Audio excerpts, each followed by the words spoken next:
lugar, quero cumprimentar o Arquivo do Estado, o corpo funcional de pesquisa e administrativo, tanto pelo magnífico acervo hoje disponibilizado para nós, os pesquisadores, estudantes, mas principalmente pela realização deste evento, que mais do que comemorar os 250 anos do governo do Morgado de Matheus em São Paulo, nos possibilita refletir sobre a história de São Paulo e espero que nos permita também novos encontros, na medida em que as questões aqui colocadas, mais do que fechar uma questão, um problema,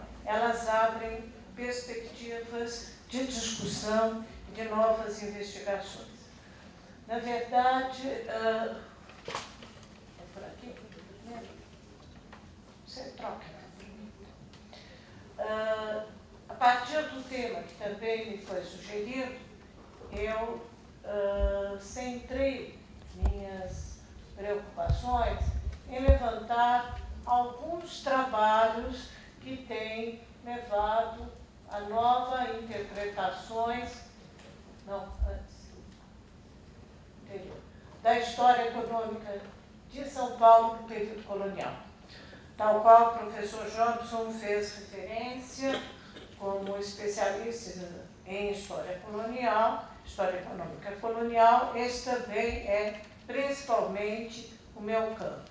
E por isso eu centrei esse levantamento, porque é um levantamento, é mais uma notícia do que atualmente tem sido possível pesquisar e produzir com a documentação tornada disponível, principalmente pelo projeto Resgate, que devo chamar a atenção, no caso de São Paulo, foi possibilitado pela ação da FAPESP, da Fundação de Amparo à Pesquisa do Estado de São Paulo, mas, principalmente, isso não foi, pelo menos agora à tarde, lembrado, pela ação corajosa dos professores Heloísa Liberale Belotto, que dirigiu a pesquisa, e professor José Jobson de Andrade Arruda, dentro da FAPESP.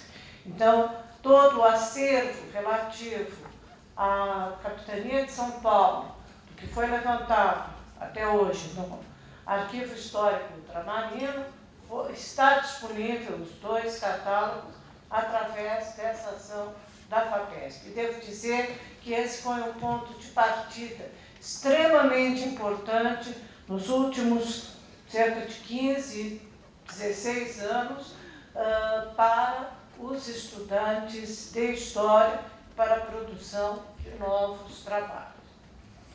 Para esta notícia, esse levantamento, que é isso que eu pretendo apresentar para vocês, o trabalho está dividido, a fala está dividida numa breve introdução, que é isso que acabamos de apresentar, uma referência aos trabalhos clássicos, vamos chamá-los assim, sobre São Paulo colonial, sobre a economia de São Paulo colonial, um período que se destaca a partir da década de 60, com a renovação de pesquisas extremamente importantes, mas que foram feitas com todas as dificuldades de acesso a acervos e são até hoje pesquisas liminares, são pesquisas referenciais, mas que se destacaram principalmente por abordar novos temas.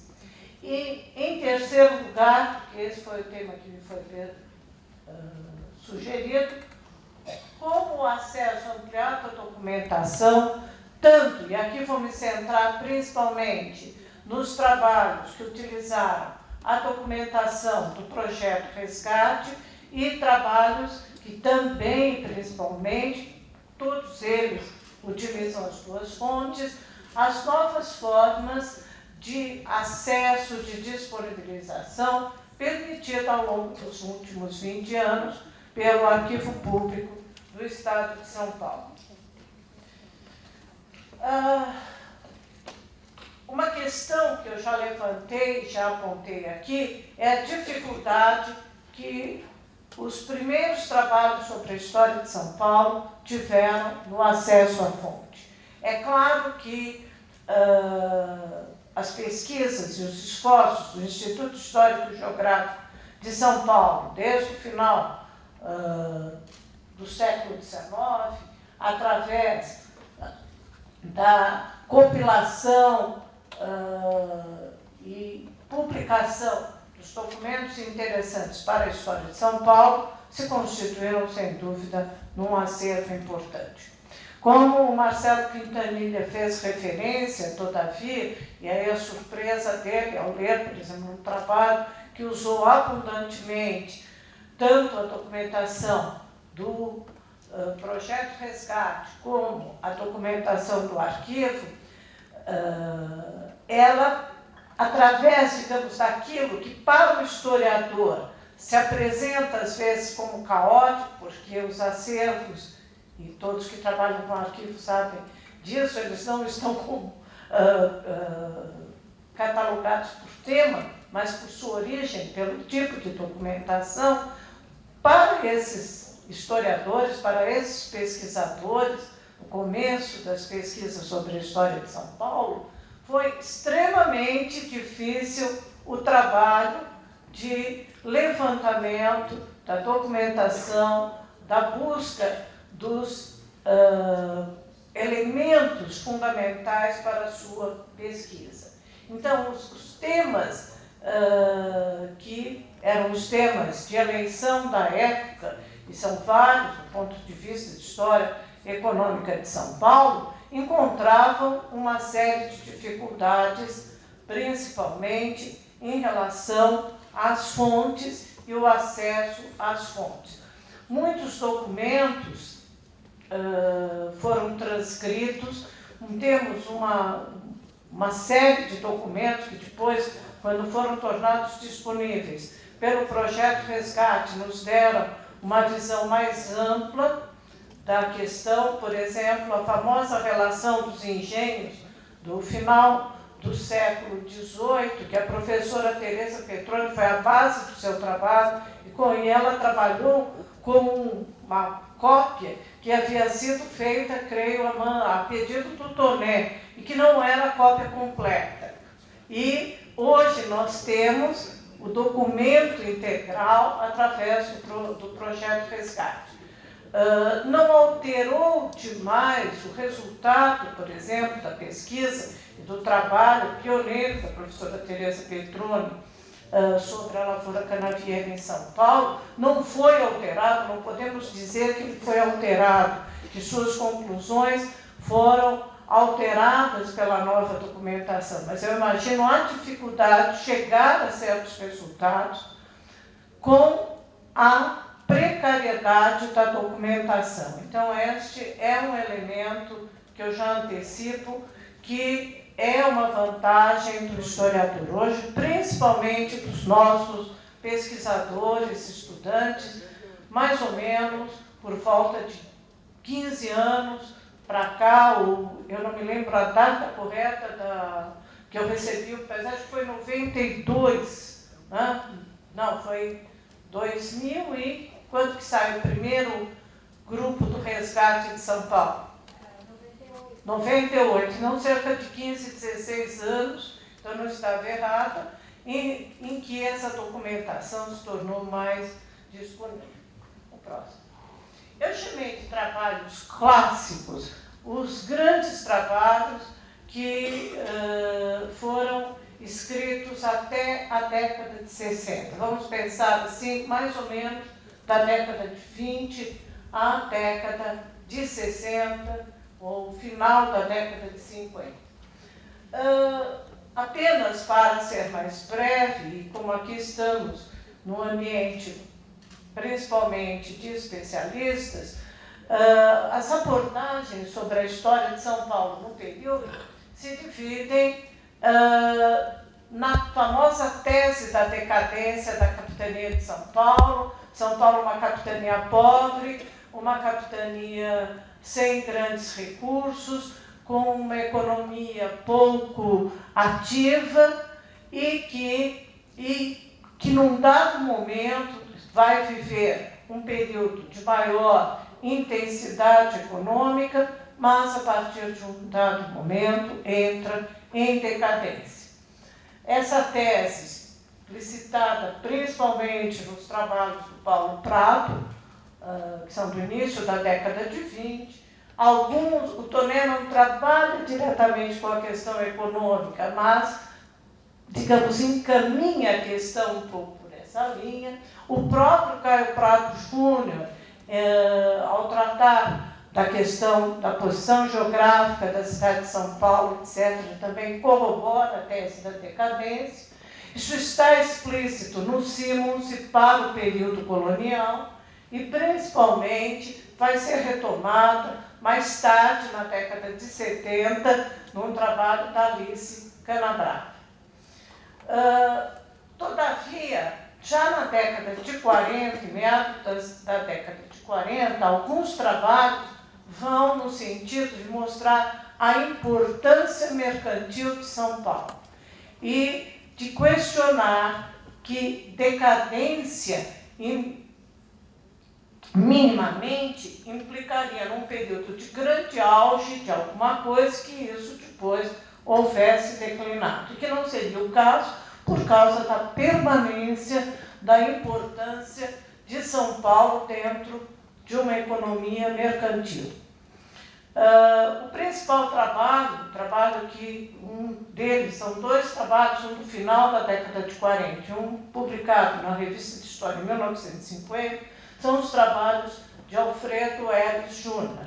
É certo aqui, lembrando um pouco os trabalhos de Alfredo Ellis, que eles sempre eram trabalhos mais apologéticos em relação a São Paulo. Mas nesse trabalho, ele antecipa uma pesquisa que, em 1951, vai trazer dados substanciais, e até hoje é uma referência para o estudo da produção de mercado ou de abastecimento, se assim preferirmos, na região sudeste, que é o trabalho de Mafalda Zemela, que foi sua orientanda. Então, dá sequência a essa linha. Os trabalhos de Sérgio Buarque de Holanda, ao se centrarem, ao focarem principalmente a questão da dinâmica interna da colonização, também apontaram já esse vigor, esse movimento da economia mercantil de São Paulo, com destaque do trabalho que Movimentos de População em São Paulo, que é publicado no número 1 da revista do Instituto de Estudos Brasileiros, ao final da década de 60. Então, isso para termos um panorama de quais são os problemas. E esses trabalhos todos, com essa dificuldade em acesso às fontes, trabalhos no geral, aqueles que, inclusive os que vou falar agora em seguida, que são trabalhos de doutoramento, que demandaram principalmente o que até 20 anos atrás também era muito difícil, que era a pesquisa nos arquivos portugueses.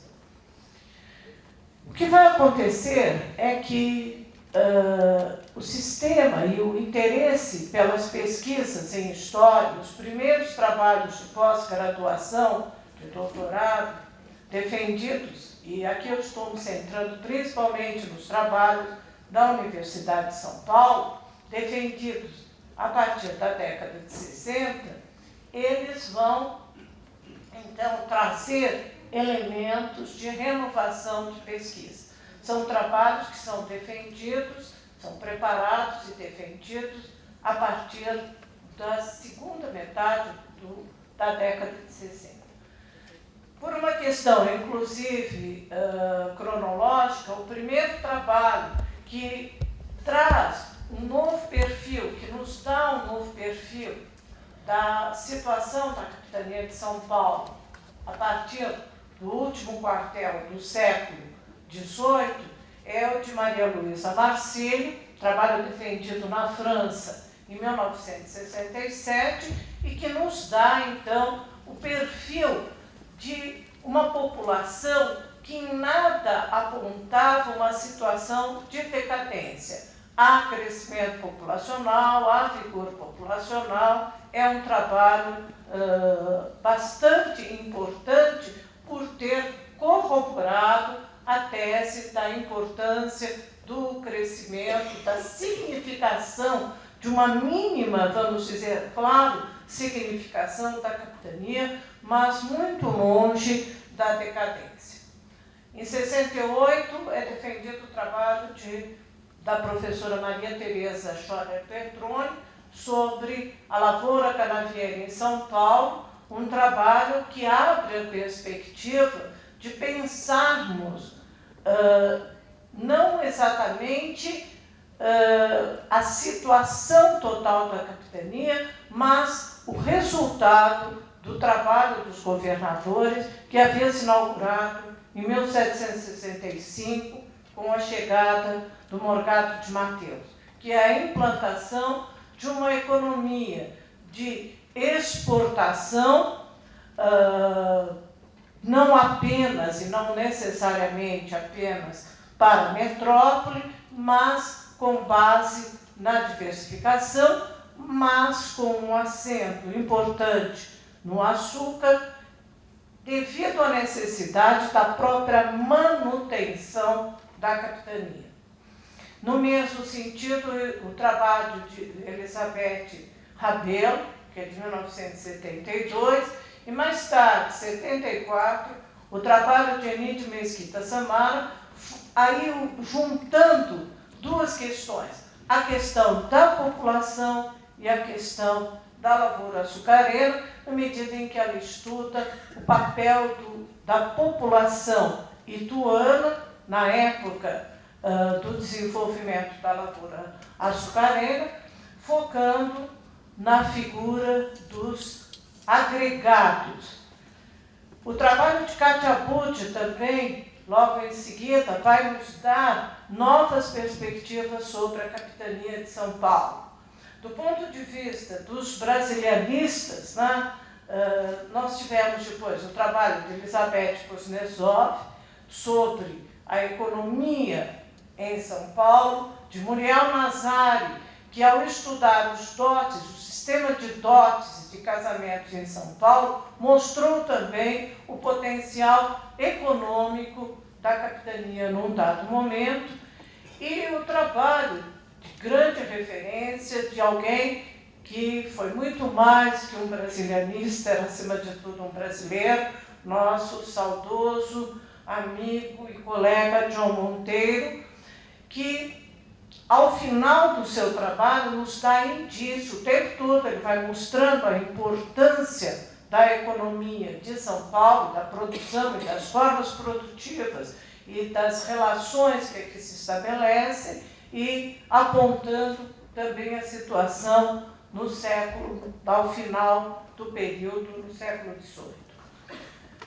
Um trabalho também de importância, também orientado pela professora Maria Luísa Marcilli, e são os trabalhos, na verdade não são um, são os dois trabalhos do professor Carlos de Almeida Prado Bacelar, que hoje esteve aqui pela manhã, na abertura, e que estudaram elementos da história da população e da economia em São Paulo.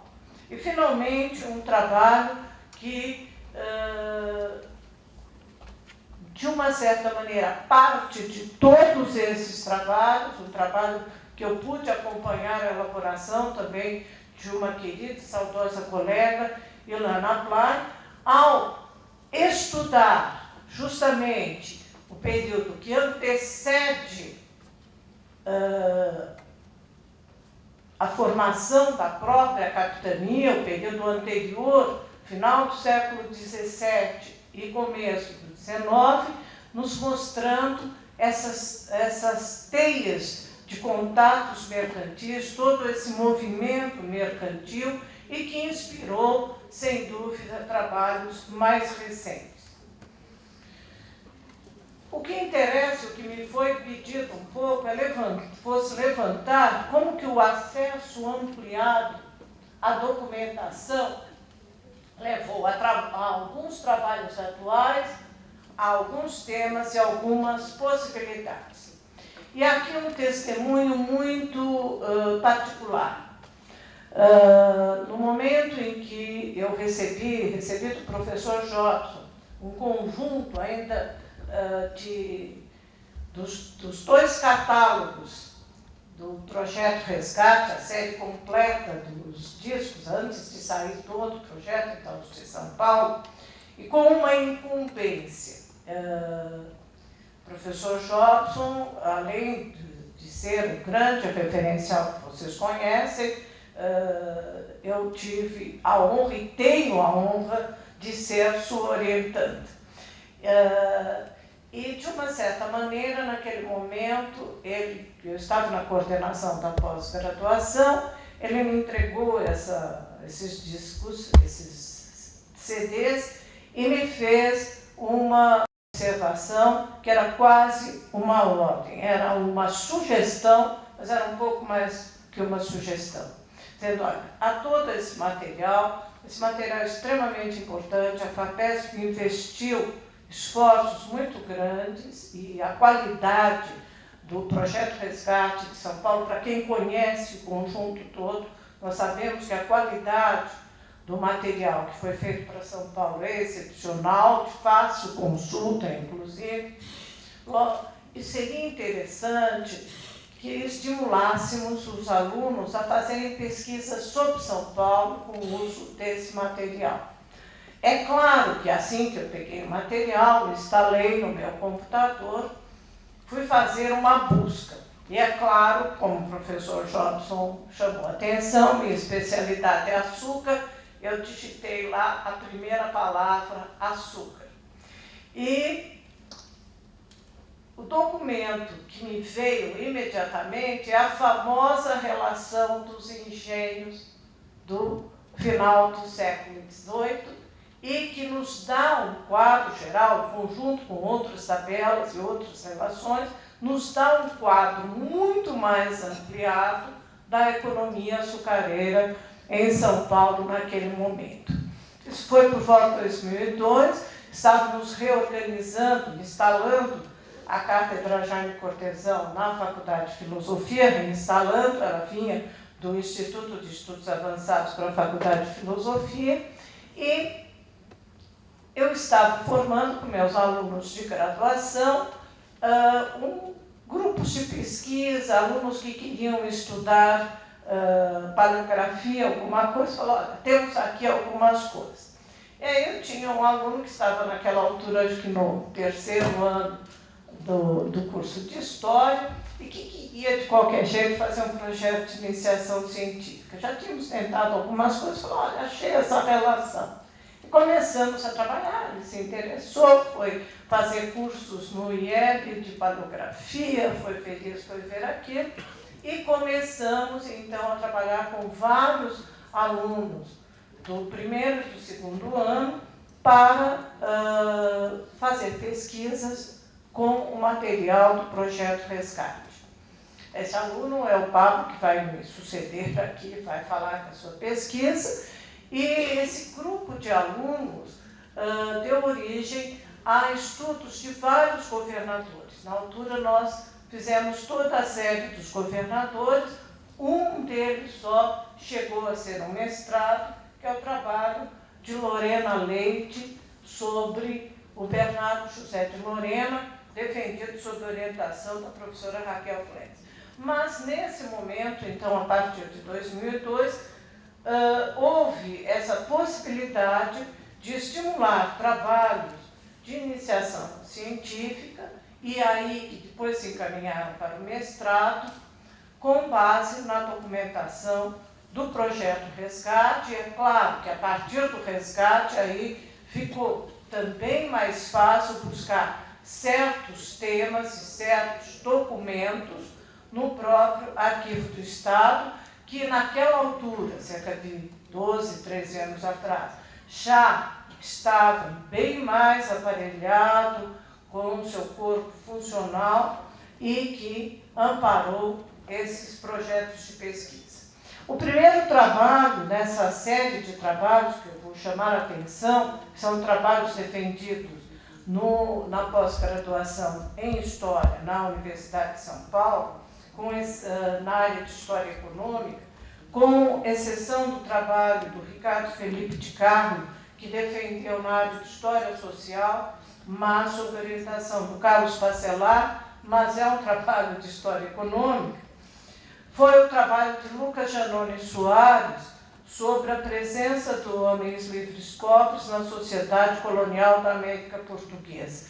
E ele estudou essa temática no governo do Morgado de Mateus. Uma das preocupações do Morgado, desde que ele chega a Santos, onde vai permanecer 2 anos, é com a produção de abastecimento e produção para exportar para o Rio, para as tropas, etc. E a sua preocupação é fundamentalmente em alocar e estimular a população livre e pobre nessas atividades. Uma população que ele vai alocar e buscar alocar em outras atividades, fosse as atividades das tropas, fosse também o movimento para a colonização da região meridional. Esse trabalho, uma dissertação de mestrado, foi defendido em 2005. Um outro trabalho que também não foi defendido na área de História do Lucas foi em História Econômica, o de Maria Aparecida Menezes Borrego, hoje pesquisadora, funcionária e professora do Museu Paulista, defendido na área de História Social, mas nitidamente um trabalho de História Econômica, defendido sob orientação da professora Laura de Mello de Souza. A Teia Mercantil, Negócios e Poderes em São Paulo Colonial, trabalho de referência para quem quiser estudar São Paulo. Tal qual o trabalho de Lana Blay, é um trabalho que, digamos, dá sequência ao trabalho de Lana Blay e é um trabalho realmente de referência. Em seguida, então, o trabalho do Pablo, defendido em 2007, é o seu mestrado, que é o Dilemas e Conflitos na São Paulo Restaurada, Formação e Consolidação da Agricultura Exportadora, 1765-1802. O de Ricardo Felipe de Carmo já fez referência, dentro da linha que é marcante dos estudos em demografia histórica no programa de História Econômica, foi o caso da professora Maria Luísa Marcílio, do professor Bacelar, da professora Enide Mesquita Samara, que é esse enlace entre a questão da produção e da população. E ele estudou um tema que, para mim, hoje é muito caro, que é a questão de Santos. Além de ser um tema caro, é um tema ainda pouco explorado, que é a da economia da região da Baixada Santista no período colonial. O trabalho de Ana Paula Médici, hoje professora na Universidade Federal da Bahia, administrando conflitos, o exercício do poder e os interesses mercantis na capitania, província de São Paulo, na praia de 1765 a 1822, trabalho de 2010. O trabalho de Lorena Leite, que fez parte desse grupo de iniciação científica, estava o Lucas, estava o Pablo, estava também a Lorena, foi defendido em 2013.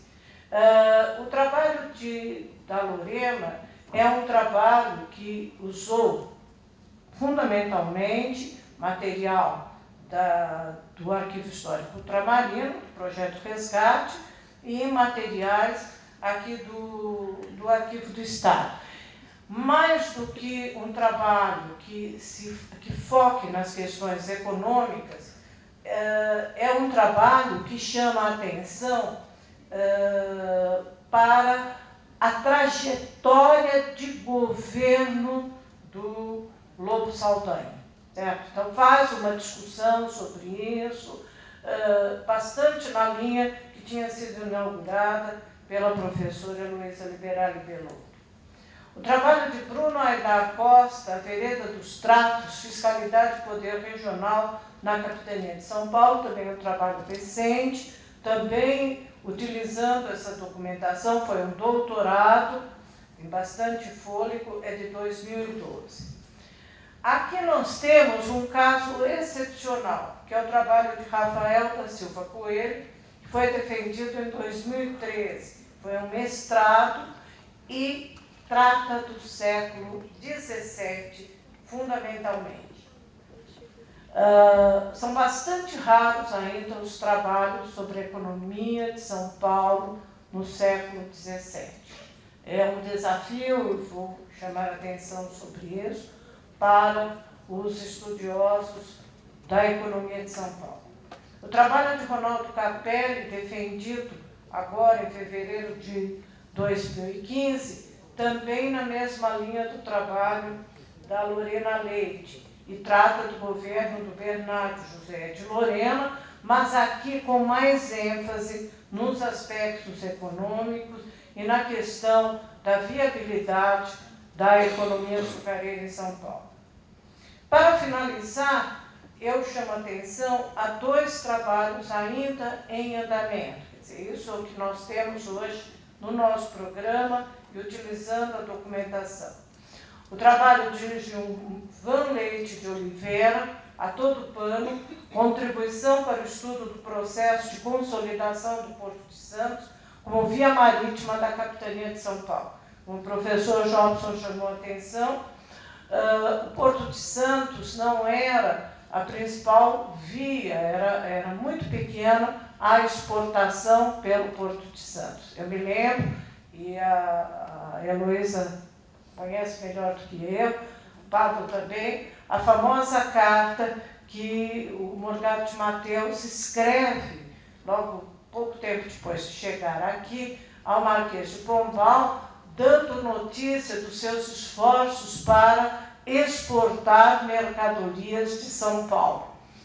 E ele diz, então, que já tinha entrado em contato com um comandante de navio que parara no Porto de Santos e que se comprometera a carregar as mercadorias desde que elas estivessem disponíveis no trapiche.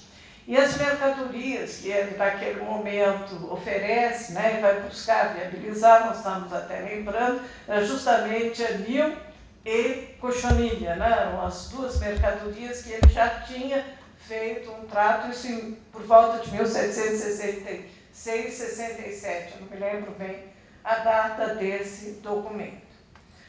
Dentro dessa perspectiva e no nosso ambiente de trabalho, dentro dos nossos grupos de pesquisa, lá no departamento, principalmente dentro da cátedra, a convivência, esse tipo de discussão, ela não se dá apenas, digamos, dentro das salas de aula, dentro de uma sala de aula, ou, digamos, dentro de seminários. Muitas vezes, na conversa, nos contatos, na oitiva de um professor conversando com o seu aluno, se dá.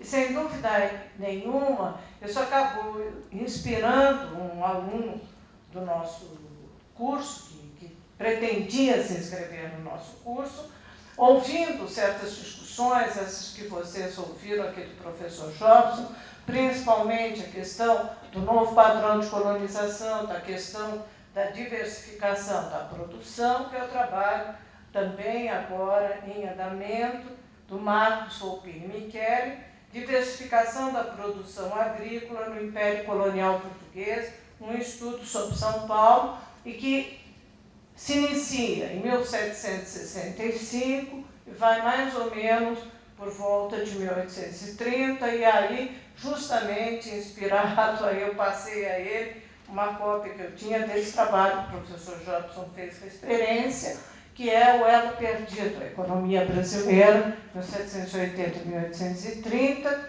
e que foi apresentado, se não me engano, pela primeira vez no Congresso de História Econômica, lá na Faculdade de Economia, em 1963. Né? se não me falha a memória. Eu tinha uma cópia e, então, esse aluno está iniciando suas discussões sobre isso. Fazendo um breve levantamento, quais são os principais temas que são discutidos? População e mão de obra, esse é um tema recorrente em alguns trabalhos.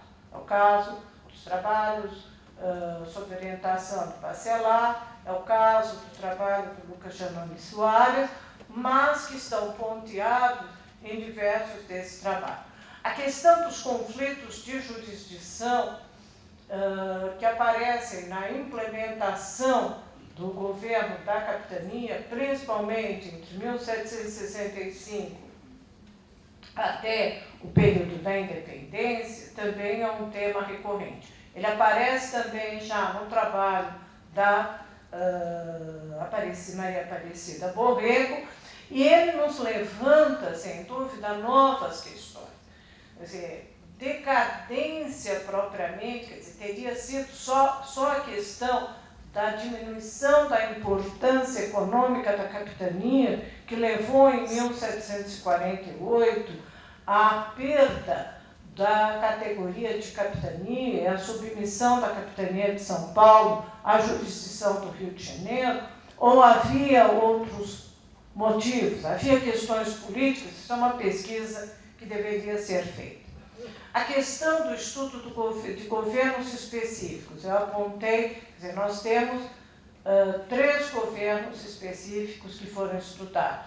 O caso do Morgado de Mateus, pela professora Luísa Liberale Pelotto, o caso do Bernardo José de Lorena, pelo Ronaldo Capelli, e o Lobo Saldanha no trabalho da Lorena Leite. Mas esse também é um tema que merece maior pesquisa. A questão da fiscalidade e os documentos relativos à fiscalidade que têm sido disponibilizados por vários dos acervos do resgate, não apenas o de São Paulo, têm permitido levantamentos mais concretos sobre a questão do espectro da ação da metrópole em São Por conseguinte, pensar a questão da colonização, mas principalmente para uma situação mais concreta da economia de São Paulo.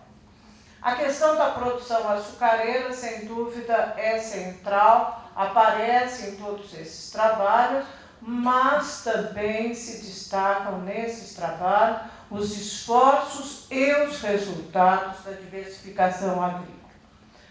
A questão das elites econômicas, das elites propriamente ditas também, ainda esboçado, sem o trabalho da Maria Aparecida Borrego, digamos, mais sólido em relação aos grupos mercantis. O da Ana Paula Médici, um pouco mais difuso. E a questão dos interesses mercantis também, no geral, esboçada para o período pós-1765. Esses são os temas em estudo. Quais são as possibilidades que esse acesso ampliado à documentação, através de catálogos, microfilmes, bases digitais, quais são essas possibilidades? Acho que a grande possibilidade foi a introdução nos projetos de iniciação científica de um trato direto com a documentação. Quer dizer, é muito mais fácil hoje para um estudante, não só do nosso departamento, de todos os lugares, mas aqui em São Paulo, principalmente quem estuda em São Paulo, a vantagem de, além do acesso às bases digitais do projeto Resgate, o acesso ao Arquivo Público do Estado de São Paulo, com as condições materiais de acesso físico à documentação e de acesso através de bases digitais. E, principalmente, isso tem permitido que mestrados, a partir dessas iniciações científicas, mestrados sobre o período colonial, o que amplia bastante o estudo. Antes, nós tínhamos, basicamente, nós só nos aventurávamos a estudar colônia digamos, em nível de doutorado, no nível de doutorado, em função da possibilidade de poder ter apoio para uma viagem ao exterior. Hoje, até essa possibilidade de viagem, as bolsas, maior ou menor possibilidade econômica, permitem, mas principalmente nós temos vocações para os estudos de história colonial que antes nós não poderíamos ter. Então, em geral, isso ocorreu com muita gente que começava estudando um tema para, no seu doutorado, então, estudar o período colonial. Ou então, não estudava o período colonial em função das dificuldades e daí perdíamos uma boa vocação e um ótimo pesquisador. Para as considerações finais, chamar a atenção, pontuar algumas coisas que já ressaltei, da necessidade desse desafio que nós temos para recompor principalmente acervos do século XVI e XVII. E eu chamo a atenção aqui, conversando, hoje falei com a Norma sobre isso, como é o caso da documentação de Santos e São Vicente.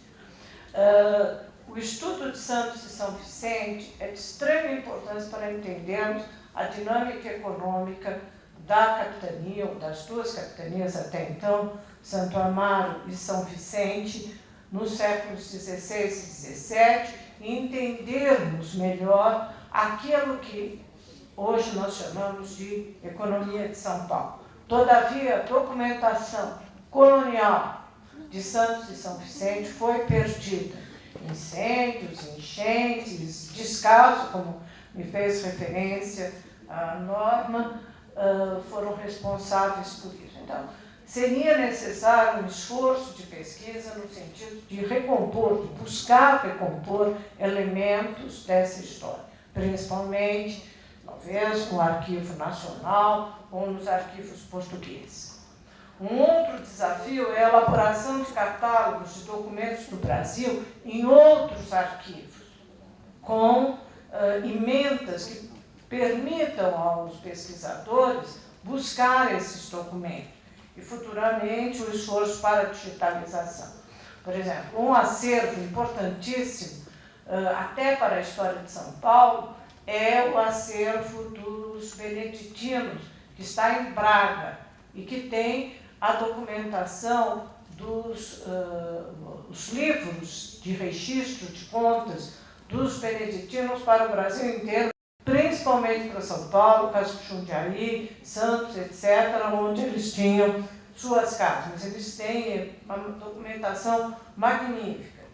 E, principalmente, se isso for possível, mesmo com a documentação mais escassa dos documentos interessantes para a história de São Paulo, com aquilo que nós temos aí pontuado, transcrito em algumas revistas, como os Anais do Museu Paulista, um incentivo às pesquisas sobre a economia de São Paulo nos séculos XVI e XVII. Muito obrigada.